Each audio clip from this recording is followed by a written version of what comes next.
Ayan guys, may assignment lang tayo. Circle. This is the circle. C represents for the circumference. Circumference po yan. Yan. Pag tinanong sa'yo kung ano po yung perimeter. Perimeter equals circumference equals 2 pi r. D is diameter. Ito po yan. From this point of the circumference to another point of the circumference and passing through the center. Passing through the center po. Dumaan po sa gitna. Point sa gitna.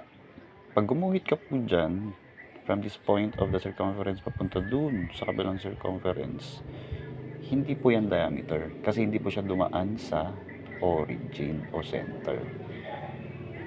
Para lang po mas malinaw tayo. R is radius. From this point of the circumference to that center.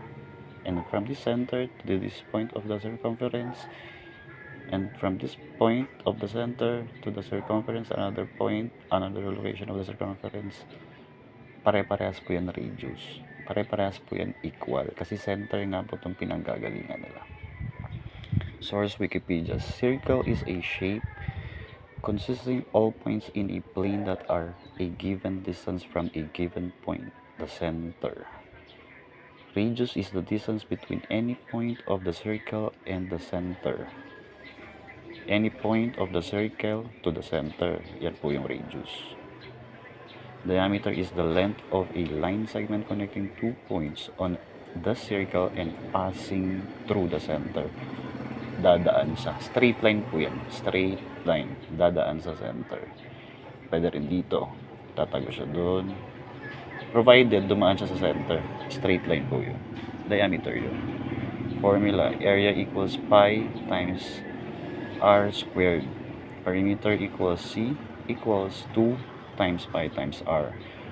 When r is not given, kung hindi po, kung questionable po to, kung ano po yung distance niyan, at given naman po yung distance dito,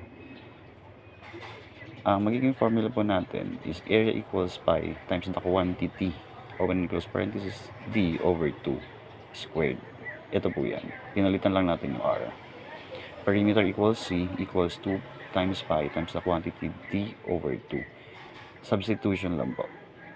Because r equals d over 2 or d equals twice the r. Paano natin nasabing twice the r? Radius po to. Radius din yan. Ang isang straight na pag diameter. So kung isang diameter may dalawang r, yun yung 2 times r.